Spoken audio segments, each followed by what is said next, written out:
नमस्कार मंडळी, जय जवान जय किसान. मंडळी, आपण हे आपल्या पाठीमागे बघू शकता.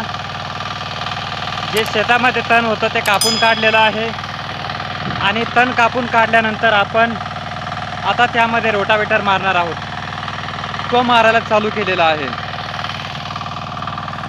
हे बघू शकता, खूप छान प्रकारे बारीक असे तण आपण कापून घेतलेले आहे आणि हे पलीकडच्या बाजूला आपण रोटा मारायला सुरुवात केलेली आहे.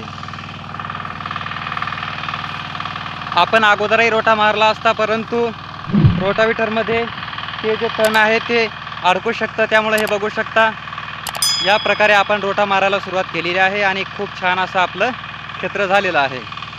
आणि या बाजूला आता रोटा मारणं आपला चालू आहे. मित्रांनो, हा जो रोटा आहे हा एक नंबर आहे. एकदम जबरदस्त असा रोटा आपण त्याद्वारे मारू शकतो आणि तण व्यवस्थापन अगदी जबरदस्त प्रकारे करू शकतो. रोटावेटर किंवा तण व्यवस्थापन याविषयी तुमचे काही प्रश्न असतील तर तुम्ही मला विचारू शकता. धन्यवाद.